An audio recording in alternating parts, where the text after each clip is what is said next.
Around the World Lit Audio. The Master and Margarita by Mikhail Bulgakov. Part 1. Week 6, Chapters 16 to 18. Full narration script. Channel intro. Welcome to Around the World Lit Audio, the greatest novels ever written, from every corner of the world, in English. New chapter every week. Free to listen. Chapter recap. In week 5, the Master finally told Ivan his full story: the lottery, the novel about Pontius Pilate, the woman with yellow flowers he still cannot name, the burned manuscript, the line that defines the whole book: manuscripts do not burn. Moscow's officials investigated the VARIET aftermath, and the investigators sent to apartment 50 did not file reports about what they found. Nikanor Ivanovich was arrested for foreign currency, and dreamed of a theater where the audience could not answer the questions asked of it. Part 1. Chapters 16 through 18. The final chapters of Part 1. Part 1. Chapter 16. The Execution. This chapter belongs to the novel within the novel, the story of Pontius Pilate that the Master wrote, that Woland told at Patriarch's Pawns. That exists somewhere in the strange space between fiction and witnessed history that the book never fully resolves. It is the day of the execution. Yeshua HaNazri is taken to Bald Mountain outside Jerusalem, along with 2 other condemned men, to be crucified. The crowd that follows is smaller than might be expected. Pilate, fearing disturbance, has arranged the execution with the minimum of public spectacle, moving it earlier than announced, controlling the roads, managing the optics of a death he is authorized, and does not wish to witness more than necessary. Among those who do follow is a man named Matthew Levi. Matthew Levi had been a tax collector before he met Yeshua. He had abandoned his profession, his possessions, his former life, to follow a wandering philosopher whose teachings had reorganized everything Matthew understood about how a person should live. He is, of everyone in the story, the most devoted in the specific way of a convert. Someone who has found something true and has restructured his entire existence around the finding. He watches the crucifixion from a distance, unable to get closer, tormented by his inability to help, his inability to stop it, his inability to do anything except witness. He has a single idea, simple and desperate: he will kill Yeshua himself, with a knife, to spare him the slow suffering of crucifixion. He has the knife. He does not reach Yeshua in time. The execution proceeds without his intervention, and he watches from the hillside as the man he loved more than anyone dies slowly in the heat, on a wooden cross, with the particular horror of a death that takes hours, and offers no mercy. The weather turns. A storm builds over Jerusalem, black clouds, the specific darkness of a storm that arrives with theatrical timing, as though the natural world itself has opinions about what is happening on Bald Mountain. The storm breaks as Yeshua dies. Rain falls in sheets. The crowd disperses. The soldiers, eager to be done with their duty, move quickly to complete the formalities. Matthew Levi takes the body. He is permitted to do this, one small mercy, granted by the centurion in charge, who has his own complicated relationship to what he has just overseen. Matthew carries the body of Yeshua down from the mountain in the storm, alone, grieving in the specific way of a person whose entire framework for understanding existence has just been crucified along with the man who gave it to him. He buries him. He does not yet know what he believes about what has happened. He knows only that something has ended that should not have ended, and that the world that continues without Yeshua in it is a worse world than the one that contained him. Part 1. Chapter 17.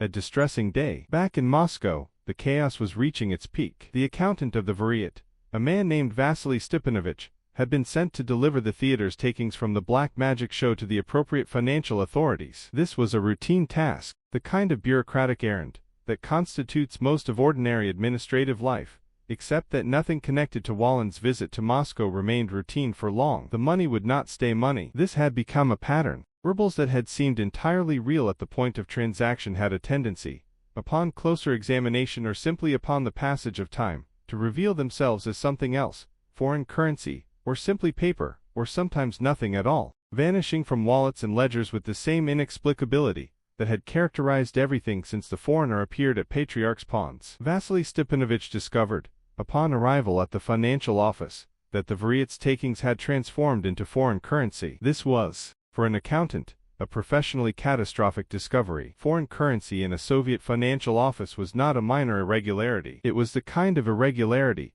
that ended careers and, in less fortunate cases, ended considerably more than careers. He was questioned extensively. He explained, as best he could, the sequence of events, the show, the money, the strange behavior of everyone connected to the VARIET in the days since. His questioners received this explanation with the same combination of skepticism and unease that every official who had encountered this case had displayed. The facts did not cohere. The facts kept not cohering, no matter how many times they were examined. He was not arrested, which was the one piece of good fortune in an otherwise extremely bad day, but he left the financial office with the specific exhaustion of a man who has been required to explain the inexplicable to people who have no framework for accepting inexplicable explanations. Meanwhile, the search for Woland intensified. The authorities had assembled what evidence they could. They knew his apartment. They knew his retinue, the checkered man, the cat, the silent red-headed one. They knew that previous attempts to investigate apartment 50 had resulted in investigators who did not file reports. A more serious attempt was organized. Did not go better than the previous attempts. What happened to this second group of investigators is recorded in the novel with the same evasive quality as the first. They entered, and something happened, and the something was not subsequently described in any official document, and the building at Sadova Street continued to exist in its specific bubble of unaccountability that no amount of official attention seemed able to penetrate. Moscow, by the end of this distressing day, had developed a working theory. The working theory was that a gang of hypnotists, expert in mass suggestion and sleight of hand, was operating in the city, and that the various inexplicable events of the past days were the result of skilled illusion rather than anything genuinely supernatural. This theory had the considerable advantage of being something the authorities could act on, file reports about, and present to their own superiors without requiring anyone to believe in the literal intervention of the devil in Soviet Moscow, which was not a conclusion that any Soviet official wished to reach, for reasons both ideological and professional. The theory was wrong, but it was useful, and usefulness, in the specific context of Moscow's bureaucracy, often mattered more than accuracy. Part 1, Chapter 18.